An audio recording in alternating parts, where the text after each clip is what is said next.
જય શ્રી કૃષ્ણ. રાધે રાધે. મારી યુટ્યુબ ચેનલમાં તમારું હાર્દિક સ્વાગત છે.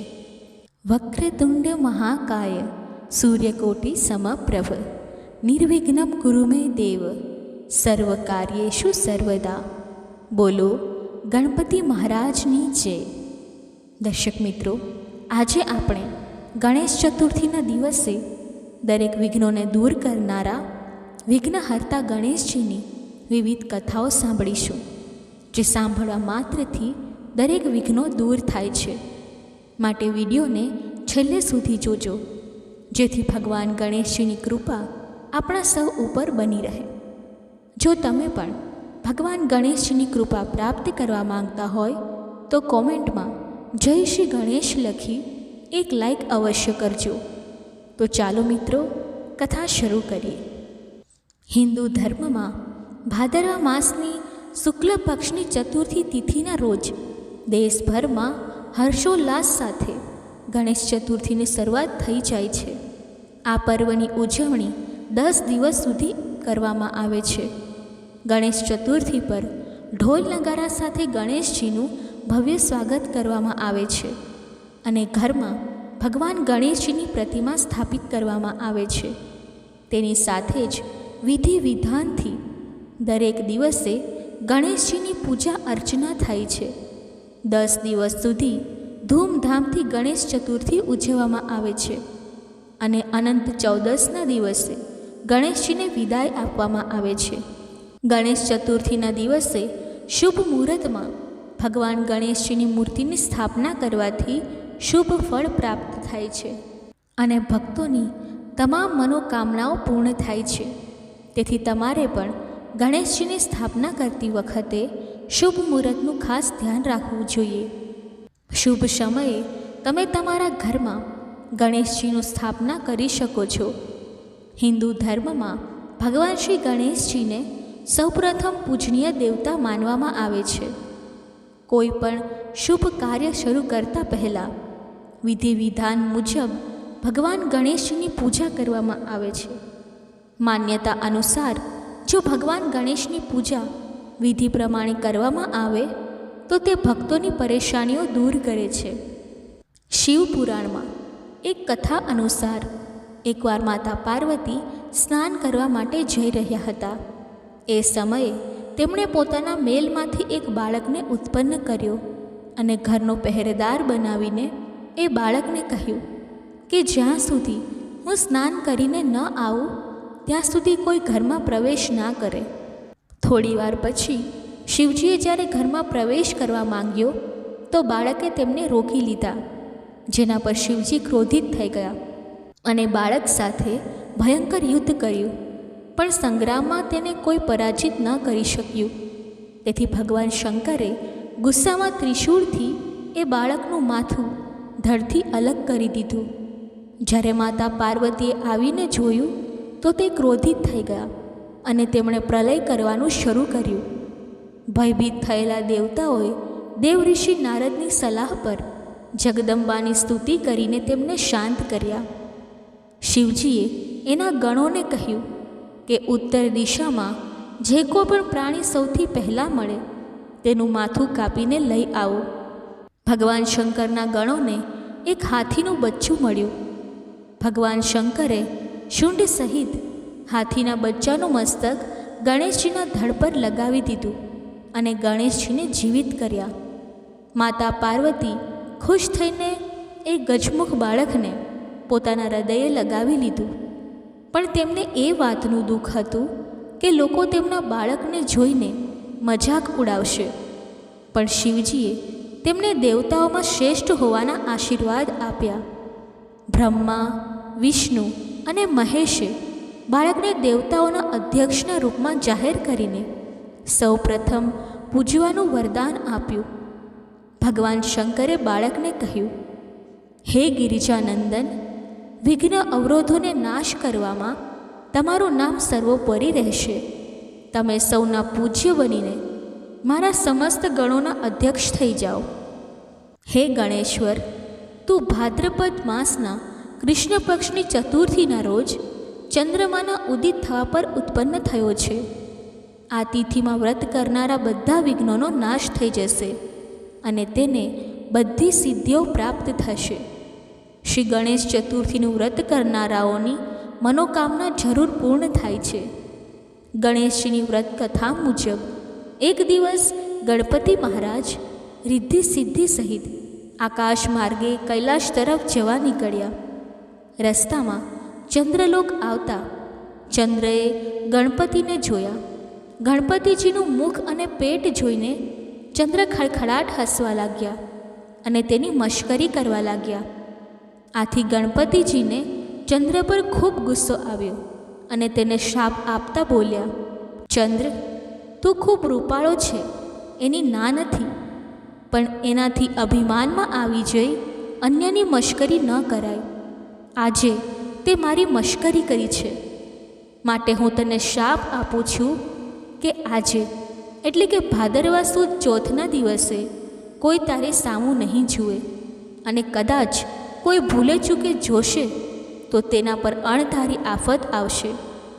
આ સાંભળી ચંદ્ર ધ્રુજી ઉઠ્યા. તે બીકના માર્યા કમળમાં છુપાઈ ગયા.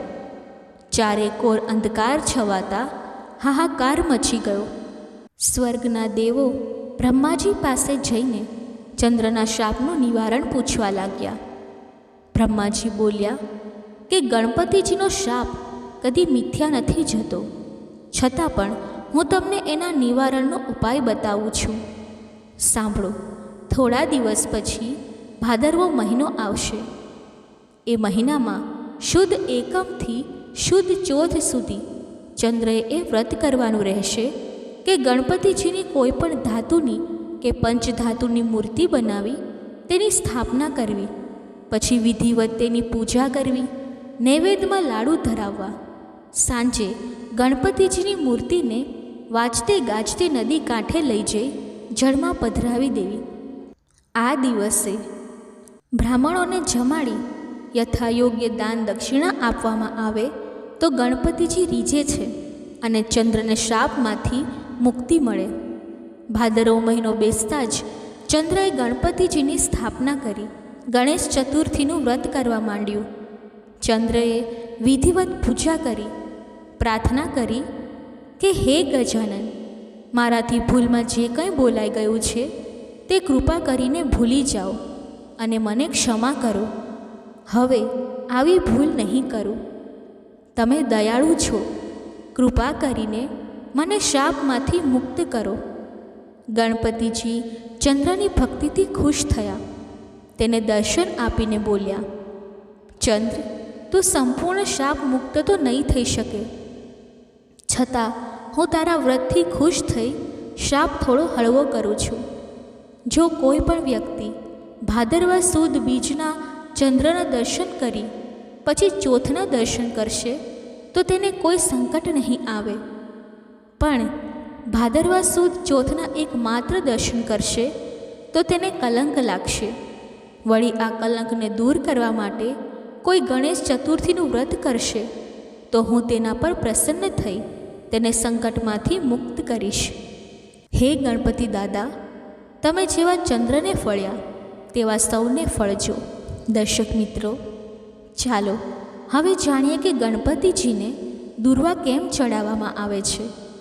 દુર્વા એક પ્રકારનું ઘાસ છે જે ગણેશજીને વિશેષ અર્પણ કરવામાં આવે છે.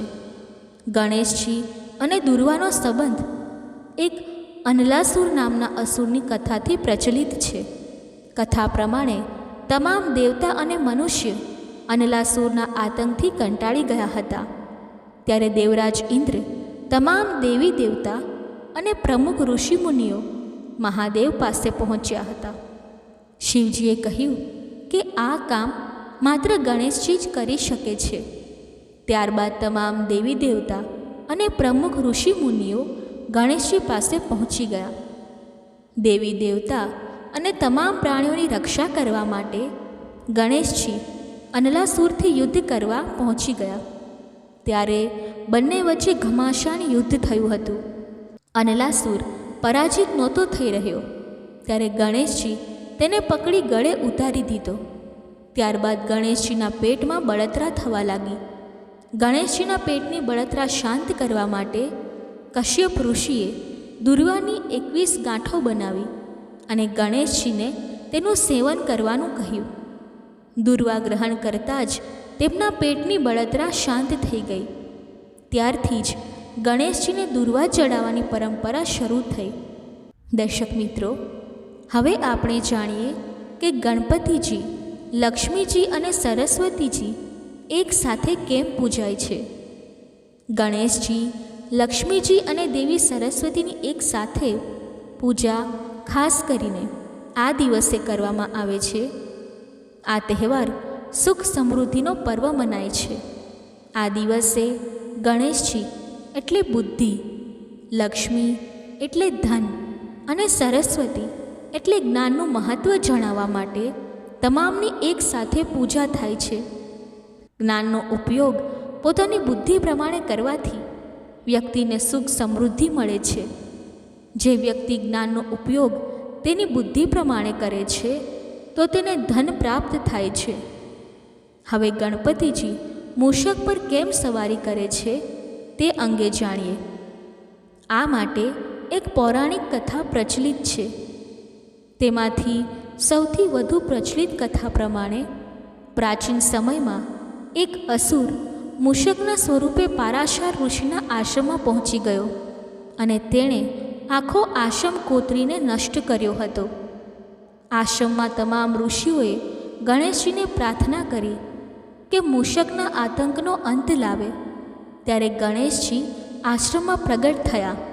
તેમણે મૂષકને વશમાં કરવાના ઘણા પ્રયત્નો કર્યા, પરંતુ મૂષક કાબૂમાં આવ્યો નહીં. છેલ્લે ગણેશજીએ પાસ ફેંકીને મૂષકને કેદ કર્યો. ત્યારે મૂષકે ગણેશજીને મૃત્યુદંડ ન આપવા પ્રાર્થના કરી. ગણેશજીએ તેની પ્રાર્થના સ્વીકારી અને વરદાન માંગવા કહ્યું. મૂષકનો સ્વભાવ કુતુર્ક હોય છે. મૂષકે કહ્યું, મને કંઈ નથી જોઈતું, તમે જ કંઈ માંગો. ત્યારે ગણેશજી તેના કુતર્કા પર હસ્યા અને કહ્યું કે તું મને કંઈ આપવા જ માંગે છે તો મારું વાહન બની જા. મૂષક આ વાત પર રાજી થઈ ગયો, પરંતુ ગણેશજી તેના પર બેઠા ત્યારે મૂષક દબાઈ ગયો. ત્યારબાદ મૂષકે પ્રાર્થના કરી કે ગણેશજી પોતાનો ભાર ઓછો કરે. ત્યારે ગણેશજીએ મૂષકની પ્રાર્થના પર પોતાનો ભાર ઓછો કર્યો. ત્યારથી મૂષક ગણેશજીનું વાહન બન્યો. તેનો મનોવૈજ્ઞાનિક પક્ષ એ છે કે ગણેશજી બુદ્ધિના દેવતા છે અને મૂષક કુતર્કનું પ્રતીક છે. કુતર્કને બુદ્ધિ દ્વારા જ શાંત કરી શકાય છે. દર્શક મિત્રો, ચાલો હવે જાણીએ ગણેશજીનો એક દાંત કેમ તૂટ્યો. ગણપતિજીને એક દંત કહેવાય છે, એટલે એક જ દાંત ધરાવનાર. એક દાંત કેવી રીતે તૂટ્યો તેની પ્રચલિત કથા અનુસાર એક દિવસ ભગવાન વિષ્ણુના અવતાર પરશુરામજી શિવજીને મળવા કૈલાશ પર્વત પહોંચ્યા. ગણેશજીએ પરશુરામજીને શિવજીને મળવાથી રોક્યા હતા, કારણ કે તે સમયે શિવજી વિશ્રામ કરી રહ્યા હતા. આ વાતથી ક્રોધિત થઈને પરશુરામે તેમની પરશુથી ગણેશજી પર પ્રહાર કર્યો. ગણેશજી પરશુરામનો પ્રહાર રોકી શકતા હતા, પરંતુ શિવજી પરશુરામને આ પરશુ ભેટ કરી હતી, તેથી પ્રહાર ખાલી ન જાય તે માટે ગણેશજીએ આ વાર પોતાના દાંત પર લઈ લીધો. ત્યારબાદ ગણેશજીને એક દાંત હોવાને લીધે તેઓ એક દંત તરીકે ઓળખાય. દર્શક મિત્રો, કેમ ગણપતિજીને તુલસી અર્પણ કરવામાં આવતી નથી? ભગવાન વિષ્ણુ અને તેમના અવતારોને તુલસી સાથે જ ભોગ ચડે છે. ગણેશજીની પૂજા તુલસી વર્જિત માનવામાં આવે છે. એક પૌરાણિક કથા અનુસાર તુલસીએ ગણેશજી જોડે લગ્ન કરવાની પ્રાર્થના કરી હતી, પરંતુ ગણેશજીએ તુલસી સાથે લગ્ન કરવાની ના પાડી દીધી, જેના કારણે તુલસી ક્રોધિત થયા અને ગણેશજીને 2 લગ્નનો શ્રાપ આપ્યો. આ શ્રાપને લીધે ગણેશજી પણ ક્રોધિત થઈ ગયા અને તેમણે તુલસીને શ્રાપ આપ્યો કે તેમના લગ્ન એક અસુર જોડે થશે. આ સાંભળીને તુલસી દુઃખી થઈ ગયા. તેમણે ગણેશજી પાસે ક્ષમા માંગી. ત્યારે ગણેશજીએ કહ્યું, તમારા લગ્ન ભલે એક અસુર સાથે થાય, પણ તમે ભગવાન વિષ્ણુને પ્રિય રહેશો, પરંતુ મારી પૂજામાં વર્જિત રહેશો. સૌપ્રથમ ગણેશજીની પૂજા શા માટે કરવામાં આવે છે?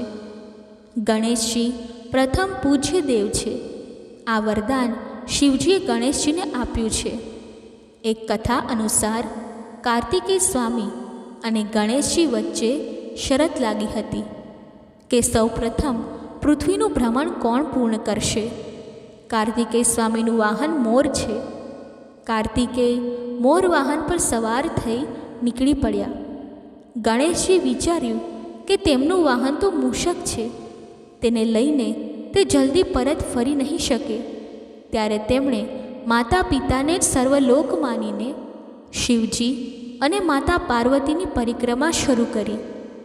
ગણેશજીની બુદ્ધિ અને માતૃપિતૃ ભક્તિથી પ્રસન્ન થઈ શિવજીએ તેમને પ્રથમ પૂજ્ય થવાનું વરદાન આપ્યું હતું.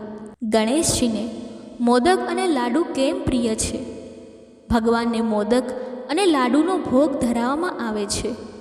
એકવાર માતા પાર્વતીએ ગણેશજીને ખાવા માટે લાડુ આપ્યા હતા. લાડુ ભગવાનને એટલા પસંદ આવ્યા કે તે તેમનો પ્રિય ભોગ બની ગયો હતો. એક અન્ય કથા પ્રમાણે માતા અનસૂયાએ ગણેશજીને પોતાને ત્યાં ભોજન માટે આમંત્રણ આપ્યું હતું. તે સમયે ગણપતિજી ભોજન કરતા જ જતા હતા, પણ તેમની ભૂખ સંતોષાતી ન હતી, જેથી માતાએ તેમના માટે મોદક બનાવ્યા. મોદક ખાતા જ તેઓ તૃપ્ત થઈ ગયા. તે સમયથી તેમને મોદક ધરાવવાની પ્રથા પ્રચલિત છે.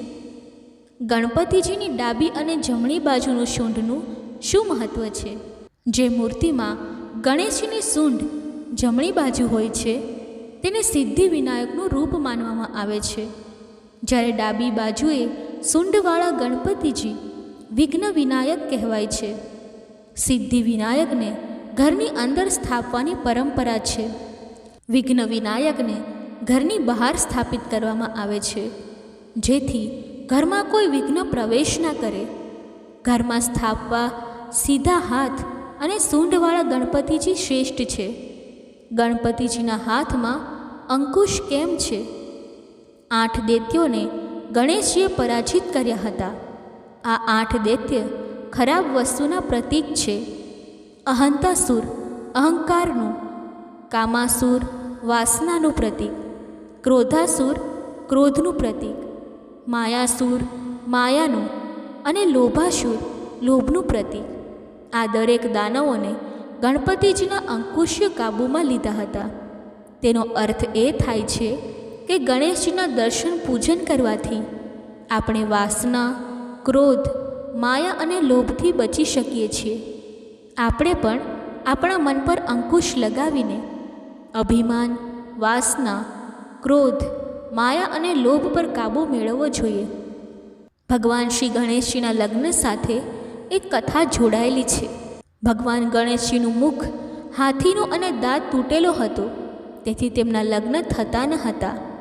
પૌરાણિક કથાઓમાં કહેવામાં આવે છે કે ગણેશજી સાથે લગ્ન કરવા માટે કોઈ કન્યા તૈયાર ન હતી. પોતાના લગ્ન ન થવાથી ભગવાન ગણેશ ગુસ્સે થવા લાગ્યા. ભગવાન ગણેશ જ્યારે અન્ય લોકોના લગ્ન જોતા હતા તો તેમનું મન દુઃખી થઈ જતું.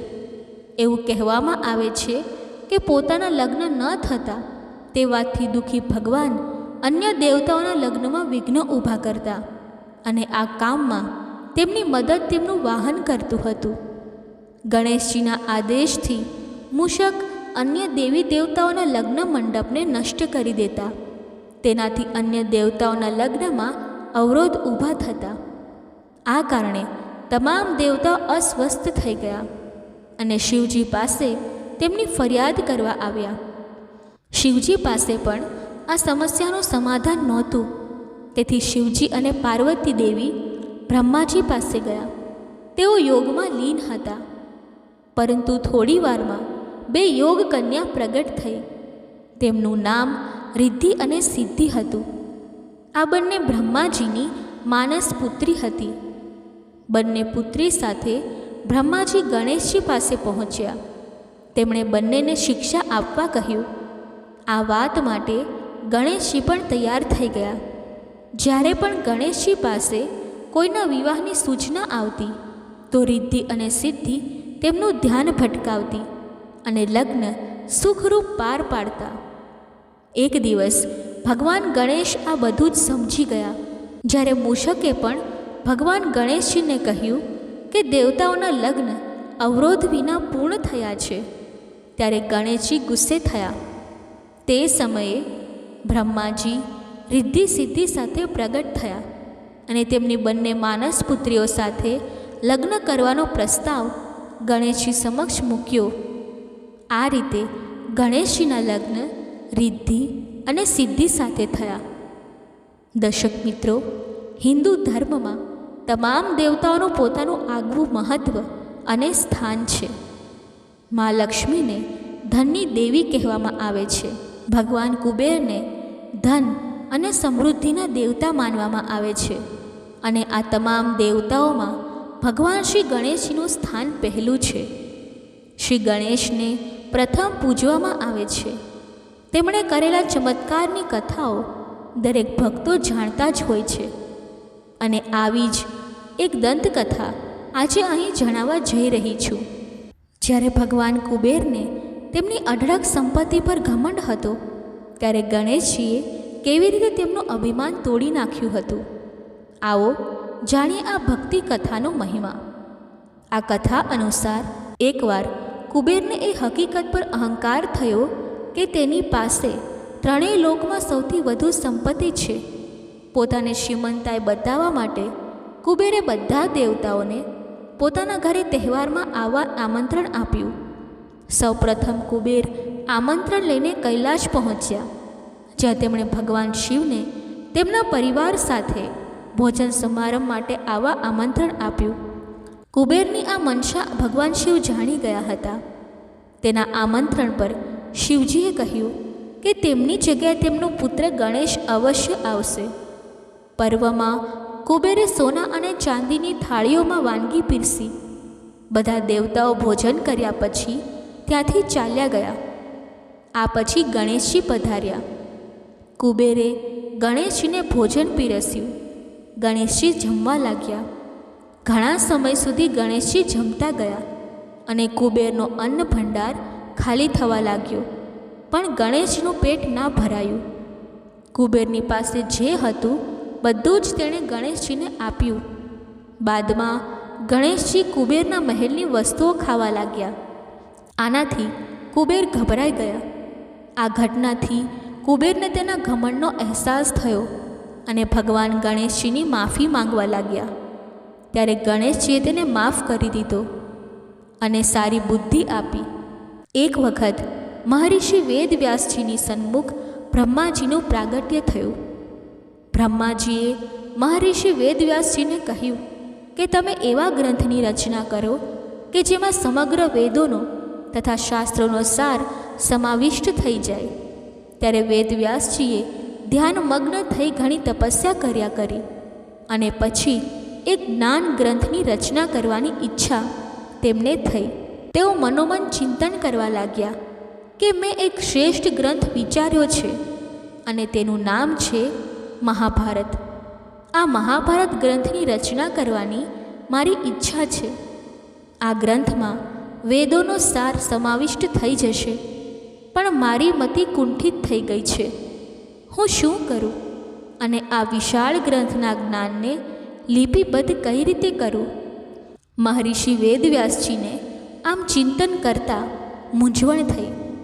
ત્યારે બ્રહ્માજીએ મહર્ષિને લોક કલ્યાણની ભાવના જોઈ ભગવાન વેદવ્યાસજી સમક્ષ પ્રગટ થયા અને કહ્યું કે કાવ્યસ્ય લેખનાર્થ ગણેશ સન્મૃતાય મુને, અર્થાત તમે ભગવાન ગણેશજીનું સ્મરણ કરો અને ભગવાન ગણેશ લખિયા બને તો તમે આ કાર્ય નિર્વિઘ્ને સંપન્ન કરી શકશો.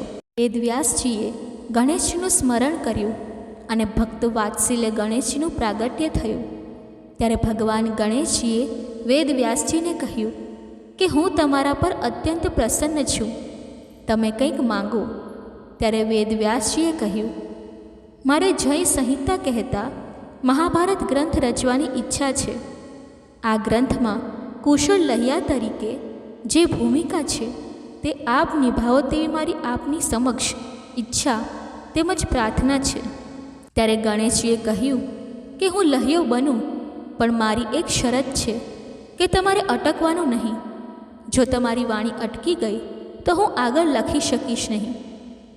ત્યારે વેદવ્યાસજીએ કહ્યું કે મારી પણ એક શરત છે કે હું બોલું અને મારા શબ્દો સમજ્યા વિચાર્યા વગર તમારે લખવા નહીં. આમ બંને જણા શરત કરી ગ્રંથ લખવાનો પ્રારંભ કર્યો. આમ ભગવાન વેદવ્યાસજી અને ગણેશજીની અનુકંપાથી સમગ્ર વિશ્વને મહાભારત જેવો પુણ્યાત્મક ગ્રંથ સાગર જગતને પ્રાપ્ત થયો. વળી કહેવામાં આવ્યું છે કે જે મહાભારત ગ્રંથમાં છે તે બધે જ છે. જે મહાભારત ગ્રંથમાં નથી તે બીજે ક્યાંય નથી. પણ ભગવાન ગણેશજી જો ના હોત તો આપણને મહાભારત ગ્રંથ પ્રાપ્ત ન થયો હોત. તેથી ભગવાન વેદવ્યાસજી અને ગણેશજીનો આપણા ઉપર મોટો ઉપકાર છે. અનંત ચતુર્દશીના દિવસે ગણપતિનું પાણીમાં વિસર્જન કરવામાં આવે છે.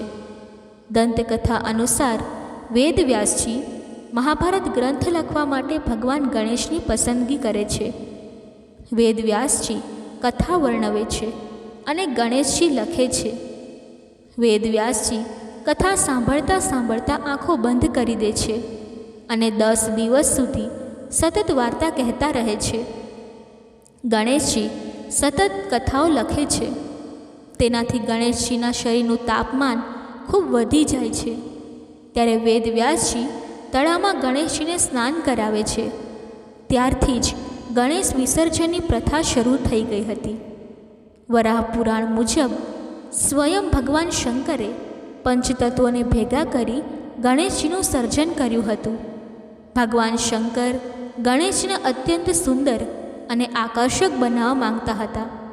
જ્યારે એક સુંદર અને આકર્ષક ગણેશજીનું સર્જન થયું, દેવતાઓમાં ગણેશજીના રૂપને લઈને ઈર્ષા પેદા થવા લાગી. દેવતાઓને લાગતું હતું કે હવે બધી જગ્યાએ ગણેશજી જ આકર્ષણનું કેન્દ્ર બનશે.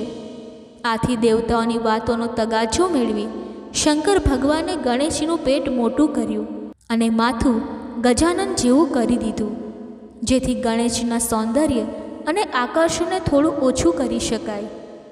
બ્રેવર્ત પુરાણ મુજબ પાર્વતીજીની તપસ્યાથી પ્રસન્ન થઈ સ્વયં શ્રી કૃષ્ણે તેમના ગર્ભથી જન્મ લીધો. પાર્વતીએ સમગ્ર દેવલોકને નવજાત ગણેશને આશીર્વાદ આપવા નિમંત્રણ આપ્યું. શનિદેવ ત્યાં જવામાં થોડી મુશ્કેલી અનુભવતા હતા, કારણ કે શનિદેવને તેમની પત્નીએ શ્રાપ આપ્યો હતો કે જો તે કોઈને પણ જોઈને મુક્ત થઈ જશે તો તે વ્યક્તિનું મસ્તક ફાટી જશે. તેમ છતાં જ્યારે શનિદેવ ગણેશજીને આશીર્વાદ આપવા પહોંચ્યા અને ગણેશજી સામે મુક્ત ભાવે જોતા જ રહ્યા, તેથી ગણેશજી પર શાપનો પ્રભાવ પડ્યો. પછી દેવતાઓએ હાથીનું મસ્તક લગાવી ગણેશજીને પુનઃજીવિત કર્યા. બાળકની આકૃતિ જોઈ પાર્વતી ખૂબ જ દુઃખી થયા. આથી દરેક દેવતાઓએ ગણેશજીને પોતાની અનન્ય શક્તિઓ આપી. ઇન્દ્રએ અંકુશ, વરુણ, બ્રહ્માએ અમૃત્વ, લક્ષ્મીજીએ રિદ્ધિ સિદ્ધિ અને સરસ્વતીએ સમસ્ત વિદ્યા આપી. ગણેશજીને દેવોમાં સર્વોપરી બનાવ્યા. શંકર ભગવાને ગણેશજીને આશીર્વાદ આપ્યા કે જે વ્યક્તિ કોઈ પણ કાર્યની શરૂઆત કરતાં પહેલાં ગણેશજીની પૂજા કરશે તો તેના કામમાં કોઈ પણ વિઘ્ન નહીં આવે. આથી ગણપતિને વિઘ્નહર્તા પણ કહેવાય છે. ગણેશનું વ્યક્તિત્વ તો આકર્ષક છે જ, પણ તેમનો આકાર અને તેમના અંગો પણ પ્રેરણાદાયી અને ઉપદેશક છે. ગણેશજીનું મોટું માથું કહે છે કે આપણે સારા વિચારો કરીએ, વધારેમાં વધારે શીખીએ, ત્યારે વધારે જ્ઞાન મસ્તકમાં ભેગું કરીએ. મોટું માથું એટલે જ્ઞાનથી ભરપૂર આપણા દરેક અંગ કરતાં જ્ઞાન મસ્તક મોટું હોવું જોઈએ. ગણેશની નાની પણ વેધક અણિયારી આંખો કહે છે આપણે દિશાહીન થવાનું નથી, પણ એકાગ્રતા મેળવી આપણી આંખને માત્ર અને માત્ર લક્ષ્ય પર કેન્દ્રિત કરવાની છે. દરેક કામ ઝીણવટથી કરી બાજ જેવી નજર રાખવી જોઈએ, જેથી સમય પહેલાં સંકટોને નિહાળી શકાય. ગણેશજીના મોટા કાન કહે છે કે સૌનું સાંભળો અને પોતાના બુદ્ધિ ચાતુર્યથી કામ લો. ગણેશનું લાંબુ નાક હંમેશા આજુબાજુના વાતાવરણને સૂંઘી પરિસ્થિતિનો અંદાજ મેળવી લે છે. ગણેશજીનું મોટું પેટ કહે છે કે આપણે સારું ખરાબ બધું જ પચાવી જઈએ. સફળતાથી અભિમાન ન આવવું જોઈએ અને નિષ્ફળતાથી હતાશ ન થવું જોઈએ. ગણેશજીનું વાહન ઉંદર પણ તર્ક વિતર્કમાં નંબર 1 છે. તેનું કતરણ દુનિયામાં બેજોડ છે. મૂષકના આ ગુણે તેને ગણપતિનું વાહન બનાવ્યું છે. આ જ રીતે ગણેશજીનું આંતરિક રૂપ પણ એટલું જ પ્રેરણાદાયી છે. જ્યોતિષી તેમજ વાસ્તુ સલાહકાર જણાવી રહ્યા છે કે ભગવાન ગણેશ તેની સ્થાપનાના નિયમ શું છે. જો તમે પણ ભગવાન ગણપતિની મૂર્તિની સ્થાપના કરવા જઈ રહ્યા છો તો તેને ઉત્તર પૂર્વમાં સ્થાપિત કરો.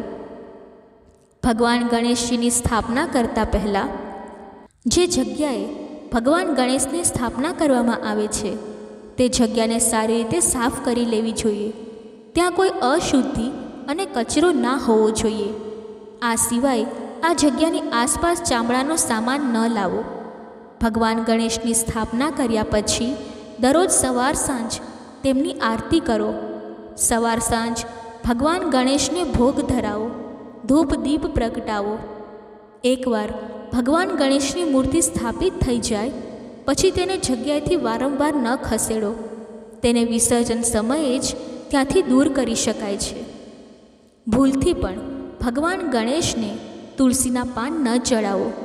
ભગવાન ગણેશને માત્ર દૂર્વા ચડાવવામાં આવે છે. ભગવાન ગણેશની સ્થાપના કરતી વખતે કોઈના મનમાં ખરાબ ભાવના ન હોવી જોઈએ અને ના તો આ દિવસોમાં કોઈ ખોટું કામ કરવું જોઈએ. જો તમે ઘરમાં ભગવાન ગણેશની સ્થાપના કરવા જઈ રહ્યા છો તો ધ્યાનમાં રાખો કે ઘરમાં નોનવેજ કે આલ્કોહોલ ન લાવવું જોઈએ. ના તો ઘરની બહાર જઈને આવી પ્રતિશોધક વસ્તુઓનું સેવન કરવું જોઈએ. જો શક્ય હોય તો ગણેશોત્સવ દરમિયાન લસણ અને ડુંગળી ખાવાનું ટાળો. ગણેશજીને બુદ્ધિ અને વિવેકના દેવતા માનવામાં આવે છે. ગણેશ ચતુર્થીના દિવસે દરેક ઘરમાં ભગવાન ગણેશની મૂર્તિ સ્થાપિત કરવામાં આવે છે અને 10 દિવસ સુધી તેમની વિધિ વિધાનથી પૂજા કરવામાં આવે છે. આવા ઘરોમાં ભગવાન ગણેશની કૃપા હંમેશા બની રહે છે અને વ્યક્તિના જીવનમાં આવતી તમામ બાધાઓ દૂર થઈ જાય છે. તેની સાથે જ સુખ, સમૃદ્ધિ અને સફળતાની પ્રાપ્તિ થાય છે. ઘરે અથવા પૂજા સ્થાન પર ગણેશજીની સુંદર મૂર્તિ સ્થાપિત કરો, તેને સારી રીતે શણગારો અને પછી તેની સંપૂર્ણ વિધિથી પૂજા કરો. ગણેશ ચતુર્થીના દિવસે ભગવાન ગણેશને તમારા ઘરના ઉત્તર પૂર્વ ખૂણામાં વિધિ પ્રમાણે બિરાજમાન કરો. આ દિશામાં તેમની પૂજા કરવી શુભ માનવામાં આવે છે. ભગવાન ગણેશજીને લાલ રંગ ખૂબ જ પ્રિય છે, તેથી તેમની પૂજામાં લાલ રંગના વસ્ત્રોનો ઉપયોગ કરો. જેમ કે ગણપતિ બાપ્પાને લાલ રંગના કપડા પર બિરાજમાન કરો અને તેમને લાલ રંગના વસ્ત્રો પહેરાવો. ભગવાન ગણેશની પૂજામાં લાલ રંગના ફૂલ, ફળ અને લાલ ચંદનનો ઉપયોગ અવશ્ય કરો. ભગવાન ગણેશની પૂજામાં દૂર્વા ઘાસ, ફૂલ, ફળ, દીવો, ધૂપ, ચંદન, સિંદૂર અને ભગવાન ગણેશના પ્રિય લાડુ અને મોદક ચડાવો. ગણપતિની પૂજામાં ભગવાન ગણેશના મંત્રનો 10 દિવસ સુધી ઓમ ગંગ ગણપતે નમઃનો જાપ કરો. આ દિવસે ભૂલથી પણ તમારા ઘરમાં ગણેશજીની અડધી બંધાયેલી કે તૂટેલી મૂર્તિની સ્થાપના ના કરો. આમ કરવું અશુભ માનવામાં આવે છે.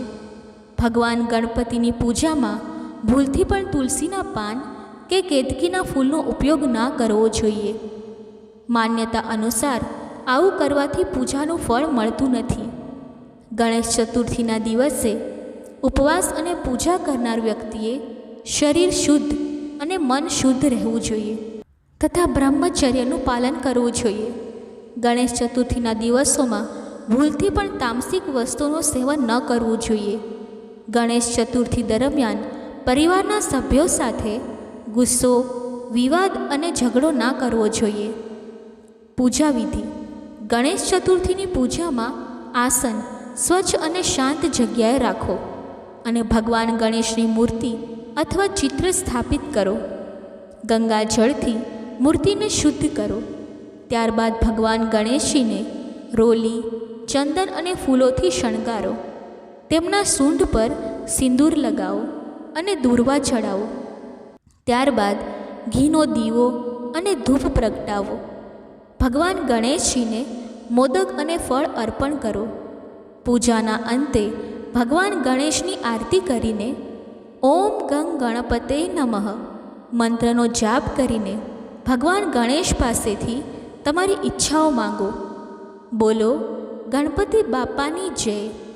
હવે ગણેશ ચતુર્થીના દિવસે હું તમને ભગવાન ગણેશજીની એક અદ્ભુત કથા સંભળાવવા જઈ રહી છું, જે નિયમિત સાંભળવાથી તમારી બધી ચિંતા દૂર થઈ જશે. બોલો ગણેશજી મહારાજની જય. નદીના કિનારે વસેલું નાનકડું ગામ નંદીગ્રામ, જ્યાં સવારે ગાયોના ઘંટનાદ અને સાંજે મંદિરની ઘંટડીઓનો નાદ ગુંજતો. આ ગામની શાંતિનું રહસ્ય હતું સાવિત્રી, એક વૃદ્ધ વિધવા જેનું હૃદય ભગવાન ગણેશજીની ભક્તિમાં રચ્યું પચ્યું હતું. સાવિત્રીના પતિ વિમલ ગામના ગણેશ મંદિરના પૂજારી હતા, પરંતુ વર્ષો પહેલાં તેમનું અવસાન થયું. ત્યારથી સાવિત્રીએ મંદિરની સેવા સંભાળી. દરરોજ સૂરજના પહેલા કિરણ સાથે તે મંદિરનું આંગણું વાળતી, ગણેશજીને ગંગાજળથી સ્નાન કરાવતી અને ઘરે બનાવેલા તલ ગોળના લાડુ ચડાવતી. તેના મંત્રોચ્ચારથી મંદિરનું વાતાવરણ પવિત્ર બની જતું. ગામના લોકો તેને ગણેશની માતા કહેતા, કારણ કે તેની ભક્તિ એવી હતી કે જાણે ગણેશજી તેના ઘરના સભ્ય હોય. સાવિત્રીનો દીકરો અર્જુન એક નિષ્ઠાવાન અને મહેનતુ યુવાન હતો. તેનો વેપાર મસાલા અને અનાજનો હતો, જે ગામની બજારમાં ખૂબ ચાલતો. થોડા વર્ષોમાં જ અર્જુનની મહેનત અને સાવિત્રીની દુઆઓએ ઘરને સમૃદ્ધ બનાવ્યું. ઘરમાં ઘીની રોટલી, દૂધની ખીર અને મોંઘા વસ્ત્રોની કમી ન હતી.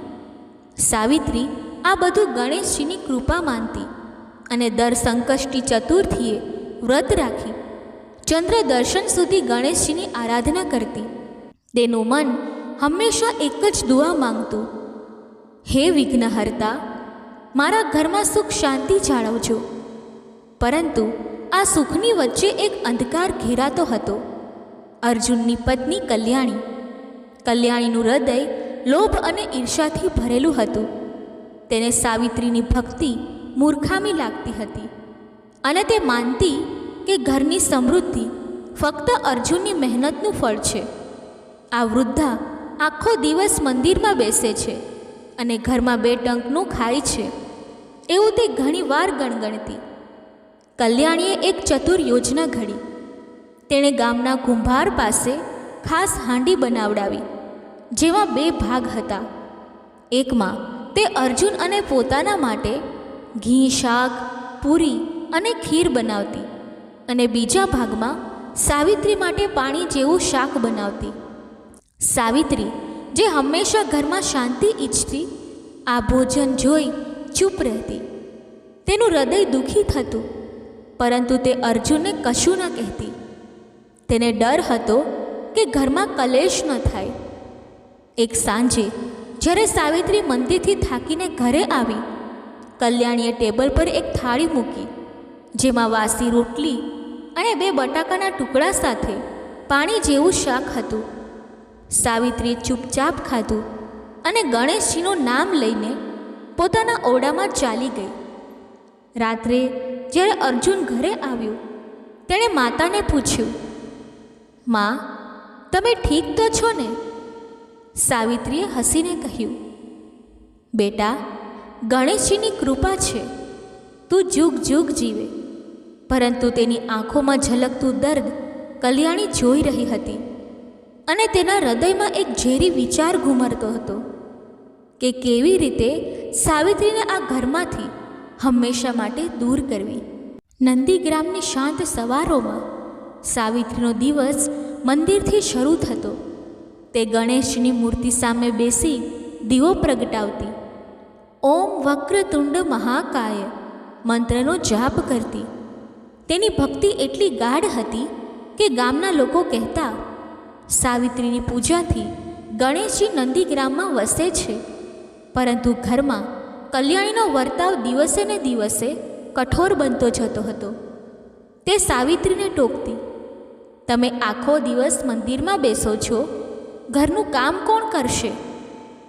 સાવિત્રી શાંતિથી જવાબ આપતી, બેટા, ગણેશજીની સેવા એ જ મારું કામ છે. પરંતુ કલ્યાણીનું મન ઝેરથી ભરાયેલું હતું. તેને લાગતું કે સાવિત્રીની હાજરીથી તેનું ઘર પર રાજ ઓછું થાય છે. એક દિવસ ગણેશ ચતુર્થીની સવારે સાવિત્રીએ વ્રત રાખ્યું. તેણે ગણેશજીને તલ ગોળના લાડુ ચડાવ્યા અને ચંદ્ર દર્શન સુધી ઉપવાસ કરવાનો સંકલ્પ લીધો. ઘરે પાછી ફરતા કલ્યાણીએ તેને ફરી વાસી રોટલી અને પાણી જેવું શાક આપ્યું. સાવિત્રીએ ચૂપચાપ ખાધું, પરંતુ તેનું શરીર નબળું પડવા લાગ્યું. ગામના પાડોશીઓએ નોંધ્યું કે સાવિત્રીનો ચહેરો ઝાંખો દેખાય છે. એક પાડોશીએ પૂછ્યું, માતાજી, તમારી તબિયત ઠીક છે ને? સાવિત્રીએ હસીને કહ્યું, ગણેશજીની કૃપા છે, બધું ઠીક થશે. પરંતુ રાત્રે મંદિરમાં એકલી બેસી તેની આંખોમાં આંસુ આવી ગયા. તેણે ગણેશજી સામે હાથ જોડીને દુઆ માંગી, હે વિઘ્નહર્તા, મારા ઘરમાં શાંતિ રાખજો, મારા દીકરા વહુનું ભલું કરજો. આ બધું વૈકુંઠમાં બેઠેલા ગણેશજી જોઈ રહ્યા હતા. તેમનું હૃદય સાવિત્રીની નિષ્કપટ ભક્તિથી ભરાઈ ગયું. તેમણે વિચાર્યું, આ મારી ભક્તની શ્રદ્ધા અડગ છે, પરંતુ કલ્યાણીનો લોભ તેનું જીવન બરબાદ કરી રહ્યો છે. હવે સમય આવ્યો છે કે કલ્યાણીને સત્યનો પાઠ શીખવાડું. બીજા દિવસે ગણેશજીએ એક વૃદ્ધ સાધુનું રૂપ ધારણ કર્યું. ધૂળિયા વસ્ત્રો, હાથમાં લાકડી અને ચહેરા પર દિવ્ય તેજ સાથે તેઓ સાવિત્રીના ઘરે પહોંચ્યા. કલ્યાણીએ દરવાજો ખોલ્યો અને ગુસ્સે થઈને બોલી, બાબા, અહીં ભીખ નહીં મળે, જ્યાંથી આવ્યા ત્યાં જાઓ. પરંતુ તે જ વખતે સાવિત્રી ઘરે આવી. તેણે સાધુને જોયા અને નમન કરીને કહ્યું, બાબા, મારા ઘરે આવ્યા એ મારું સૌભાગ્ય છે. આવો, હું મંદિરથી લાવેલા ફળ અને લાડુ આપું. તે જ સમયે અર્જુન ઘરે આવ્યો, કારણ કે તે દિવસે તેનું વેપારનું કામ જલ્દી પૂરું થઈ ગયું હતું. તેણે સાધુને જોયા અને હાથ જોડીને બોલ્યો, બાબા, અમારા ઘરે પધારો અને આજે તમે અમારી સાથે ભોજન કરો. કલ્યાણીનું મન ગુસ્સાથી બળવા લાગ્યું. તેને લાગ્યું, આ બાબા આવ્યા અને હવે મારે વધારે કામ કરવું પડશે. પરંતુ અર્જુનની આજ્ઞા સામે તે ચૂપ રહી. તેણે ના છૂટકે ભોજન તૈયાર કરવાનું શરૂ કર્યું. પરંતુ તેના મનમાં એક યુક્તિ ઘડાઈ. તેણે વિચાર્યું, હું આ સાધુ અને સાસુને પાણી જેવું શાક આપીશ અને અર્જુનને ઘીની ખીર અને પૂરી. આમ કલ્યાણીએ ફરી તે જ ખાસ હાંડીનો ઉપયોગ કર્યો, જેમાં 2 ભાગમાં અલગ અલગ ભોજન બનતું હતું. સાવિત્રીના ઘરમાં ગણેશજી સાધુના રૂપે પધાર્યા હતા અને હવે ભોજનનો સમય આવ્યો. કલ્યાણીએ 3 થાળી ગોઠવી. એક થાળીમાં અર્જુન માટે ઘીવાળું શાક, ગરમ પૂરી અને ખીર હતી. બીજી થાળીમાં સાધુ માટે પાણી જેવું શાક અને રોટલી, અને ત્રીજી થાળીમાં સાવિત્રી માટે વાસી રોટલી અને થોડું પાણી જેવું શાક હતું. સાવિત્રીએ આ જોયું, પણ તેનું હૃદય શાંત હતું. તેમણે વિચાર્યું, ગણેશજી, તમે બધું જુઓ છો, મારું દુઃખ તમે જ સમજો છો. તેણે સાધુને વિનંતી કરી, બાબા, તમે પહેલાં ભોજન લો, હું પછી ખાઈશ. પરંતુ સાધુએ હસીને કહ્યું, ના માતાજી, આજે આપણે ત્રણેય સાથે જ જમીશું. અર્જુન ખુશ થયો અને બોલ્યો, બાબા, આ તો સારી વાત છે. ચાલો આપણે બધા એક સાથે બેસીએ. કલ્યાણીનું મન ગભરાઈ ગયું. તેને ડર લાગ્યો કે તેની ચાલ ખુલ્લી ન પડી જાય. તે ઝડપથી રસોડામાં ગઈ, પણ ગણેશજીની લીલા તો શરૂ થઈ ગઈ હતી. જ્યારે તણે થાળી સામે બેઠા, સાધુએ એક નજર થાળીઓ ઉપર નાખી. તેમની આંખોમાં દિવ્ય તેજ ઝબૂક્યું. તેમણે અર્જુનને કહ્યું, બેટા, તારા ઘરમાં 2 પ્રકારનું ભોજન બને છે. મહેમાન અને તારી માતાને આવું ભોજન, અને તને આવું. અર્જુન ચોંકી ગયો. તેણે થાળીઓ જોઈ. તેની થાળીમાં ઘીની સુગંધ, પરંતુ સાવિત્રી અને સાધુની થાળીમાં ફક્ત પાણી જેવું શાક અને વાસી રોટલી. અર્જુનનો ચહેરો ગુસ્સાથી લાલ થઈ ગયો. તેણે કલ્યાણીને પૂછ્યું, આ શું છે? તું મારી માતાને આવું ભોજન આપે છે? કલ્યાણી ગભરાઈ ગઈ અને બોલી, ના ના, મેં તો બધા માટે એક જ શાક બનાવ્યું. પરંતુ અર્જુનનો ગુસ્સો શાંત ન થયો. તે બોલ્યો, કલ્યાણી, તું મારી માતાને આવું ભોજન આપે છે અને મને ખબર નથી. આ ઘરની સમૃદ્ધિ મારી માતાની ભક્તિના પુણ્યથી છે. સાવિત્રીએ શાંત રહેવાનો પ્રયત્ન કર્યો અને બોલી, બેટા, શાંત થા. ઘરમાં કલેશ ના કર. પરંતુ તેની આંખોમાં આંસુ હતા, જે અર્જુન જોઈ ગયો. સાધુએ ગંભીર અવાજે કહ્યું, કલ્યાણી, તારા લોભે આ ઘરની શાંતિ ખતમ કરી છે. સાવિત્રીની ભક્તિ ગણેશજીની કૃપા લાવે છે, અને તું તેનું અપમાન કરે છે. અચાનક સાધુનું રૂપ બદલાયું. તેમના ચહેરા પર 4 હાથ, માથે ચંદ્ર અને હાથમાં મોરપીંછ દેખાયું. ગણેશજી પોતાના દિવ્ય સ્વરૂપે પ્રગટ થયા. સાવિત્રી અને અર્જુન તેમના ચરણોમાં ઝૂકી ગયા. સાવિત્રીએ આંસુથી ભીંજાયેલા અવાજે કહ્યું, હે ગણેશજી, મારી વહુને માફ કરો. તેનાથી ભૂલ થઈ. કલ્યાણી ડરથી ધ્રુજવા લાગી. તે ગણેશજીના ચરણોમાં પડી અને રડતા રડતા બોલી, મેં ભૂલ કરી. હે ગજાનન, મને માફ કરો. ગણેશજીએ શાંત સ્વરે કહ્યું, કલ્યાણી, તારા લોભે આ ઘરની શાંતિ લૂંટી, પરંતુ સાવિત્રીની ભક્તિ મારા હૃદયને સ્પર્શી ગઈ છે. જો તું આ સાચા દિલથી સાવિત્રીની સેવા કરીશ, તો 1 વર્ષમાં આ ઘર ફરી સમૃદ્ધ થશે. આમ કહી ગણેશજી અદૃશ્ય થઈ ગયા. સાવિત્રીની આંખોમાં આશાનો દીવો પ્રગટ્યો. ગણેશજીના દિવ્ય દર્શનથી કલ્યાણીનું હૃદય બદલાઈ ગયું. તેને પોતાની ભૂલનો પસ્તાવો થયો. તે સાવિત્રીના ચરણોમાં પડી અને રડતા રડતા બોલી, માતાજી, મેં તમારું અપમાન કર્યું. મને માફ કરો. હવેથી હું તમારી સેવા દિલથી કરીશ. સાવિત્રીએ પ્રેમથી કલ્યાણીનું માથું થપથપાવ્યું અને કહ્યું, બેટા, ગણેશજી સૌને સાચો રસ્તો બતાવે છે. બસ હવે દિલ સાફ રાખજે. અર્જુન હજુ ગુસ્સે હતો, પણ સાવિત્રીએ તેને સમજાવ્યું, બેટા, કલ્યાણીને એક મોકો આપ. ગણેશજીની કૃપાથી બધું ઠીક થશે. કલ્યાણીએ ગણેશજીના કહેવા પ્રમાણે કામ શરૂ કર્યું. દરરોજ સવારે 4 વાગે ઉઠી તે સાવિત્રી માટે ગરમ ચા બનાવતી, નહાવા માટે પાણી તૈયાર કરતી અને ઘરનું આંગણું વાળતી. જ્યારે સાવિત્રી મંદિર જતી, ત્યારે કલ્યાણી ઘરે સ્વાદિષ્ટ ભોજન તૈયાર કરી રાખતી. સૌથી પહેલાં સાવિત્રીની થાળી ગોઠવતી, જેમાં ઘીની રોટલી, શાક અને ખીર હોય. રાત્રે તે સાવિત્રીના પગ દબાવતી અને તેમની સાથે ગણેશજીની વાતો કરતી. કલ્યાણીનો લોભ અને ઈર્ષા હવે પ્રેમ અને નિષ્ઠામાં બદલાઈ ગયા. તે પણ સાવિત્રી સાથે મંદિર જઈ ગણેશજીની પૂજા કરવા લાગી. તે તુલસીજીને પાણી નાખતી, પક્ષીઓ માટે દાણા મૂકતી અને ગામના ગરીબોને મદદ કરતી. ધીમે ધીમે દિવસો પસાર થવા લાગ્યા. ગણેશજીની વાત પ્રમાણે 1 વર્ષની અંદર ઘરમાં ફરી સમૃદ્ધિ આવી. અર્જુનનો વેપાર 4 ગણો વધ્યો. ઘરમાં ધન ધાન્યની કોઈ કમી ન રહી. ગામના લોકો આશ્ચર્યથી જોતા કે કલ્યાણી, જે પહેલાં લોભી હતી, હવે ગણેશજીની ભક્ત બની ગઈ. સાવિત્રીની ભક્તિ અને કલ્યાણીની સેવાએ ઘરને સ્વર્ગ બનાવ્યું.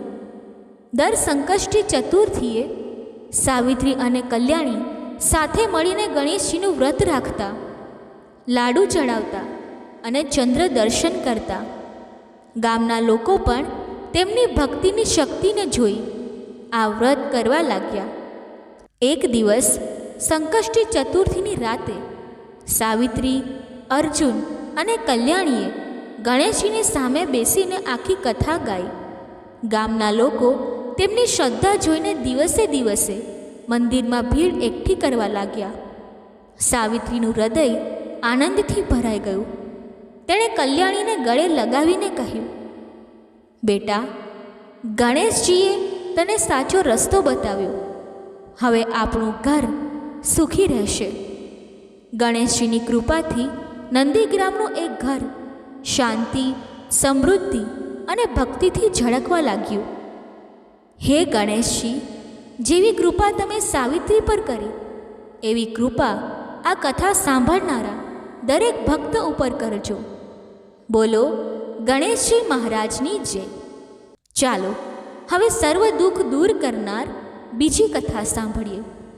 સતયુગના ગૌરવશાળી સમયમાં જ્યારે ધર્મ અને સત્યનો પ્રકાશ ચારે બાજુ ફેલાયો હતો, અયોધ્યાની નજીક વસેલું એક રમણીય રાજ્ય હતું, વિજયપુર. આ રાજ્યના ન્યાયી અને પ્રતાપી રાજા વીરચંદ્રનું શાસન એટલું શાંતિપૂર્ણ હતું કે દરેક ઘરમાં સુખ, સમૃદ્ધિ અને ભક્તિનો વાસ હતો. પ્રજા નિરોગી, દીર્ઘાયુ અને સંતુષ્ટ હતી અને રાજાના હૃદયમાં ધર્મ, બ્રાહ્મણોની સેવા અને પ્રજાના કલ્યાણની ભાવના રહેતી. વિજયપુરની ગલીઓમાં સવારે વેદોના મંત્રો ગૂંજતા અને સાંજે દીવાઓની ઝાંખી અને ભજનોનો નાદ રાજ્યને પવિત્ર બનાવતા. આ રાજ્યની બહાર નદીના કિનારે એક નાનકડું ગામ હતું, શાંતિગ્રામ. આ ગામમાં રહેતી હતી સુમતી, જે એક ધર્મનિષ્ઠ વિધવા બ્રાહ્મણી, જેનું જીવન ગણેશજીની ભક્તિમાં સમર્પિત રહેતું. સુમતીના પતિ ઋષિ વિશ્વદેવ એક પ્રખ્યાત તપસ્વી અને વેદશાસ્ત્રોના જાણકાર હતા. તેમની ગણેશજી પર અપાર શ્રદ્ધા હતી અને તેમના જીવનનો દરેક ક્ષણ ધર્મ અને તપસ્યામાં પસાર થતો. પરંતુ થોડા વર્ષો પહેલાં ઋષિ વિશ્વદેવ સ્વર્ગવાસી થયા અને સુમતી એકલી રહી ગઈ. તેમનો એકમાત્ર પુત્ર નાનકડો ગજેન્દ્ર, જે હજુ 5 વર્ષનો હતો, તેનું લાલન પાલન કરવા સુમતી ગામમાં ભિક્ષા માંગતી. તેનું ઘર ગામની બહાર એક સાદી ઝૂંપડીમાં હતું, જ્યાં નાનું પૂજા સ્થાન હતું. આ પૂજા સ્થાનમાં સુમતી ગાયના છાણ અને માટીમાંથી બનાવેલી ગણેશજીની મૂર્તિ રાખતી.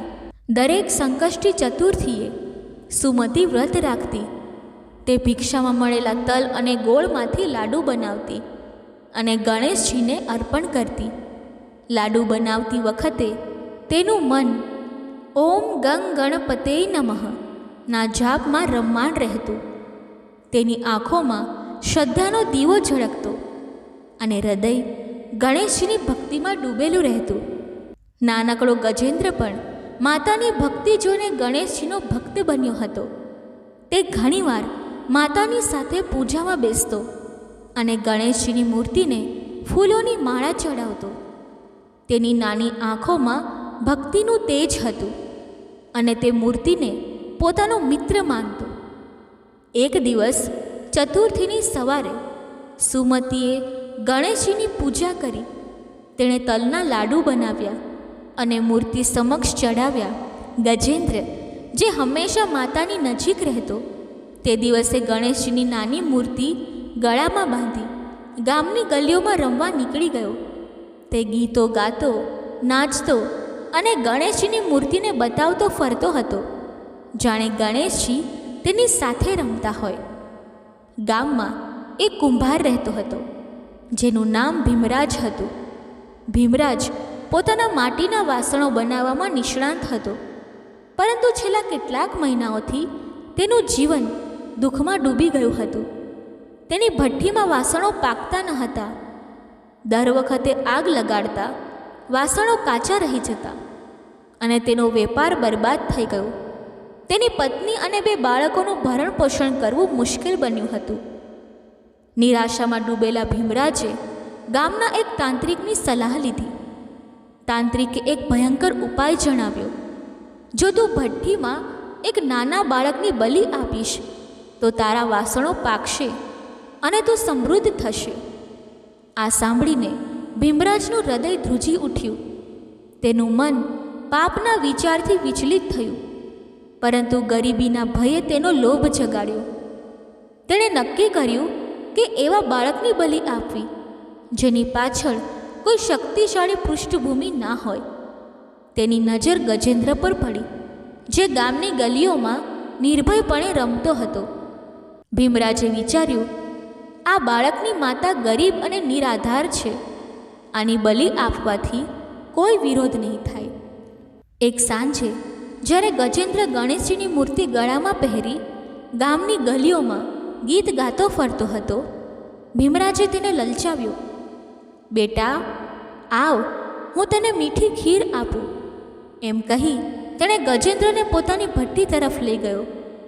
નિર્દોષ ગજેન્દ્ર, જેનું હૃદય શુદ્ધ હતું, ભીમરાજની વાતે ખુશ થઈને તેની સાથે ગયો. ભીમરાજે ગજેન્દ્રને ભઠ્ઠીમાં બેસાડ્યો, આગ લગાડી અને બહારથી ભઠ્ઠી બંધ કરી દીધી.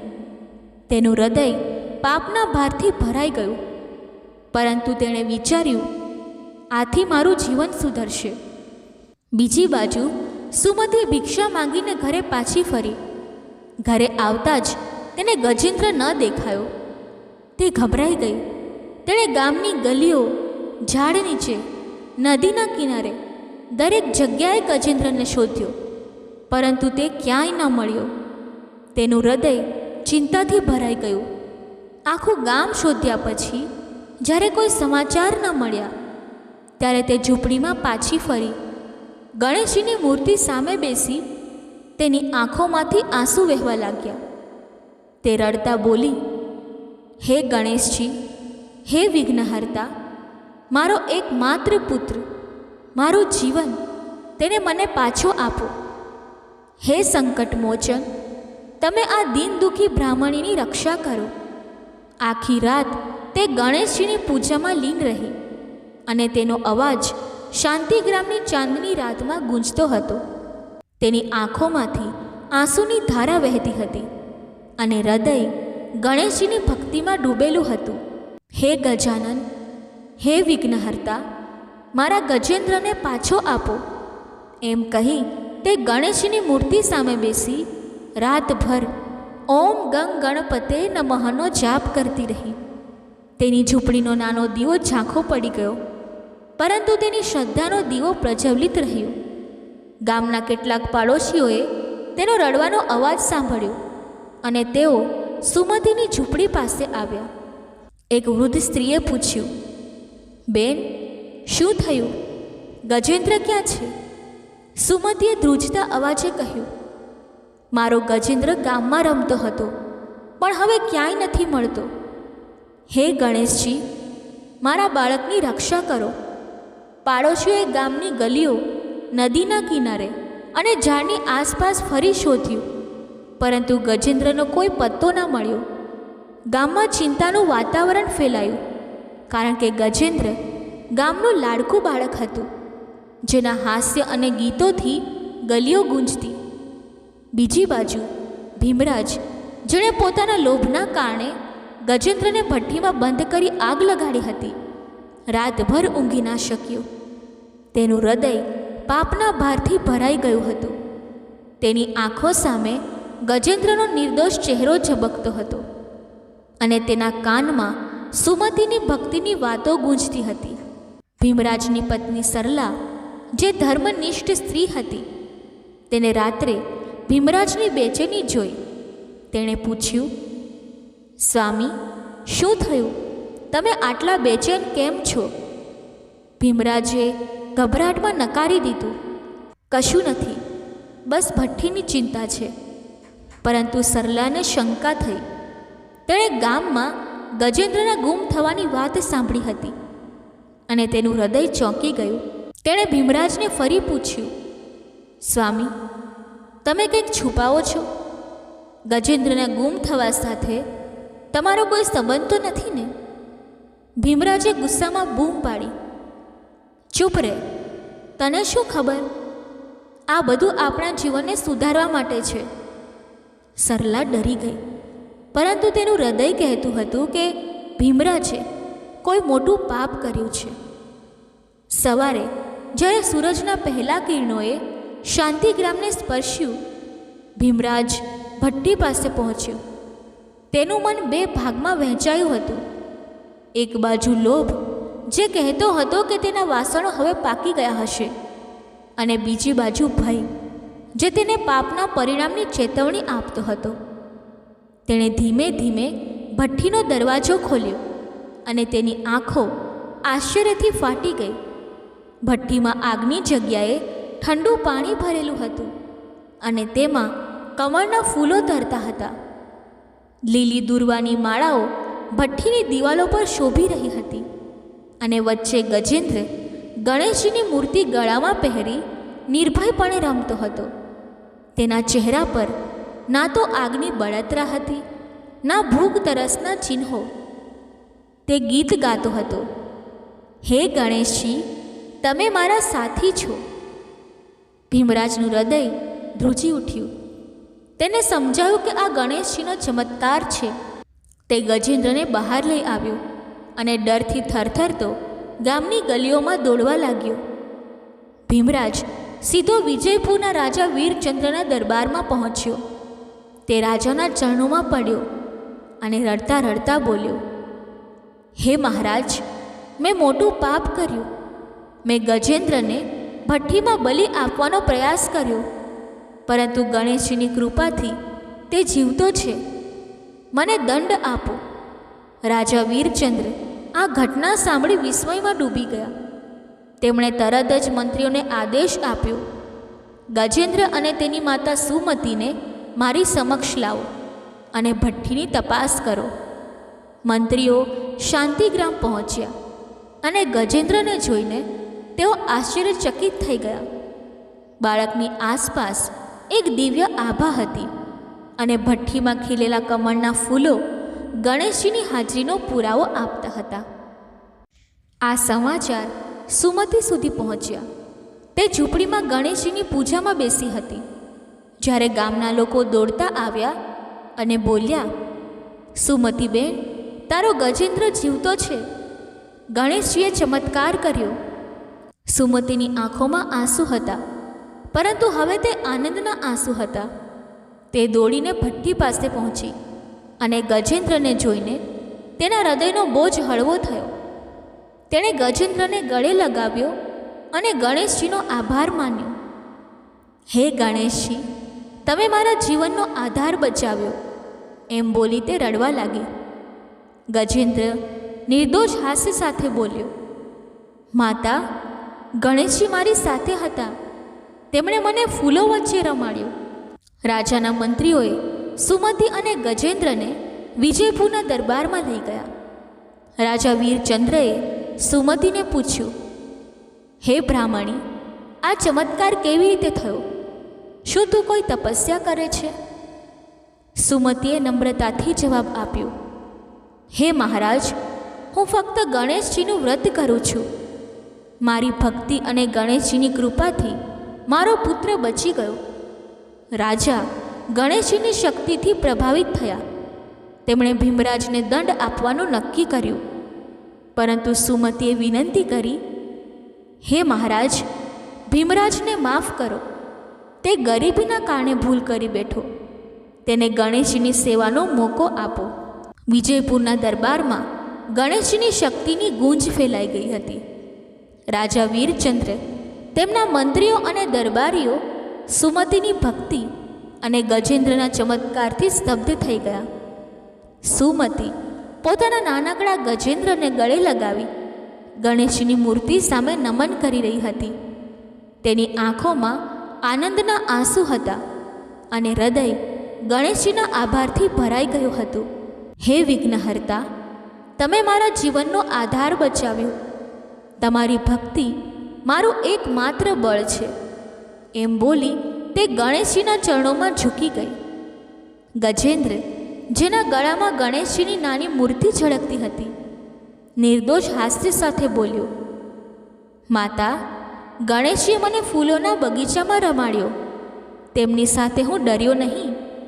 દરબારમાં હાજર દરેક વ્યક્તિ આ બાળકની શ્રદ્ધા અને ગણેશજીના ચમત્કારથી પ્રભાવિત થયા.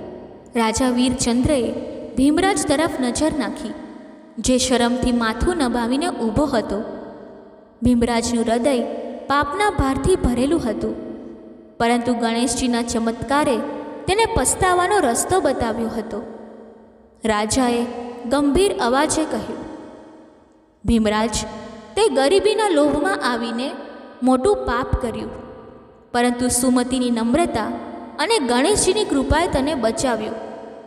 બોલ, હવે તું શું કરીશ? ભીમરાજે રડતા રડતા કહ્યું, હે મહારાજ, મેં ભૂલ કરી. હું ગણેશજીની સેવા કરીશ અને સુમતિની સેવા કરીને મારું પાપ ધોઈશ. સુમતિએ નમ્રતાથી કહ્યું, હે મહારાજ, ભીમરાજને દંડ ન આપો. તેની ગરીબીએ તેને આ રસ્તે દોર્યો. ગણેશજીની કૃપાથી તેનું હૃદય બદલાશે.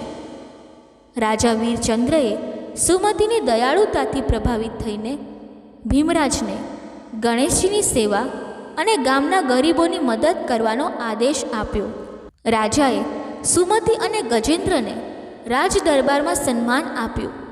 તેમણે સુમતિને ધન ધાન્ય, નવા વસ્ત્રો અને શાંતિગ્રામમાં એક નાનું પણ મજબૂત ઘર આપવાનું જાહેર કર્યું. રાજાએ ગણેશજીની ભક્તિની શક્તિ જોઈને નક્કી કર્યું કે વિજયપુરની પ્રજા પણ દર સંકટ ચતુર્થીનું વ્રત કરશે. તેમણે જાહેર કર્યું, આ વ્રતથી સંકટોનું નિવારણ થાય છે અને ગણેશજીની કૃપા પ્રજાને સુખ શાંતિ આપશે. રાજાના આદેશથી શાંતિગ્રામમાં એક નવું ગણેશનું મંદિર બનાવવાનું કામ શરૂ થયું. તેની જવાબદારી સુમતિએ લીધી. તેણે ગામના લોકો સાથે મળીને મંદિરનું નિર્માણ શરૂ કર્યું અને દરેક દિવસે ગણેશજીની પૂજા કરતી. ભીમરાજ, જે હવે પોતાના પાપથી મુક્ત થવા માંગતો હતો, દરરોજ સવારે સુમતિની ઝૂંપડીએ આવતો. તે સુમતિ માટે લાકડા, પાણી અને ભિક્ષામાંથી મળેલો અનાજ લઈ આવતો અને તેની પત્ની સરલા પણ સુમતિની સેવામાં જોડાઈ.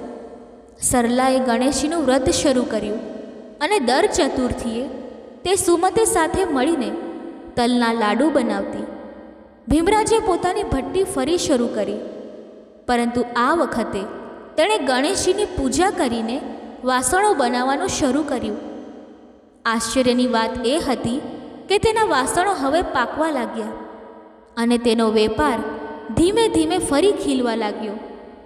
ગામના લોકો આ બદલાવ જોઈને આશ્ચર્યચકિત થયા અને તેઓએ પણ ગણેશજીનું વ્રત અપનાવવાનું શરૂ કર્યું. શાંતિગ્રામમાં ગણેશજીની ભક્તિનો પ્રકાશ ફેલાવા લાગ્યો. દરેક ગામમાં, દરેક ઘરમાં ગણેશજીની નાની મૂર્તિ રાખવામાં આવતી અને ચતુર્થીના દિવસે ગામના લોકો એકઠા થઈને ગણેશજીની આરતી કરતા. સુમતિ અને ગજેન્દ્રનું જીવન હવે સુખ અને શાંતિથી ભરાઈ ગયું. ગજેન્દ્ર દરરોજ ગામની ગલીઓમાં ગણેશજીની મૂર્તિ ગળામાં પહેરી ગીતો ગાતો અને ગામના બાળકો તેની સાથે જોડાતા.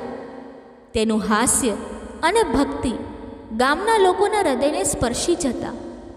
ગામના લોકો તેની પાસે ગણેશજીની ભક્તિની વાતો સાંભળવા આવતા. તે બધાને કહેતી, ગણેશજીનું વ્રત નિષ્ઠાથી કરો, તે તમારા બધા સંકટો દૂર કરશે. એક દિવસ જ્યારે ગણેશજીનું મંદિર લગભગ પૂર્ણ થઈ ગયું, રાજા વીરચંદ્ર શાંતિગ્રામમાં પધાર્યા. તેમણે મંદિરનું ઉદ્ઘાટન કર્યું અને સુમતીને મંદિરની પૂજારી તરીકે નિયુક્ત કરી. રાજાએ જાહેર કર્યું, આ મંદિર વિજયપુરની શાંતિ અને સમૃદ્ધિનું પ્રતીક બનશે. દરેક વ્યક્તિ ગણેશજીનું વ્રત કરે અને તેમની કૃપા પ્રાપ્ત કરે. ગામના લોકોએ રાજાના આદેશને આનંદથી સ્વીકાર્યો અને શાંતિગ્રામ ગણેશજીની ભક્તિનું કેન્દ્ર બની ગયું. ભીમરાજે પોતાના વાસણોનો એક ભાગ મંદિરને દાન આપ્યો અને તેની પત્ની સરલા દરરોજ મંદિરમાં દીવો પ્રગટાવતી. આ બધું વૈકુંઠમાં બેઠેલા ગણેશજી જોઈ રહ્યા હતા. તેમનું હૃદય સુમતીની નિષ્કપટ ભક્તિ અને ગજેન્દ્રની નિર્દોષતાથી ભરાઈ ગયું. તેમણે વિચાર્યું, સુમતીની ભક્તિએ મારા નામનો ડંકો વિજયપુરમાં વગાડ્યો. હવે સમય આવ્યો છે કે આ કથા સમગ્ર વિશ્વમાં ફેલાય. બોલો ગણેશજી મહારાજની જય.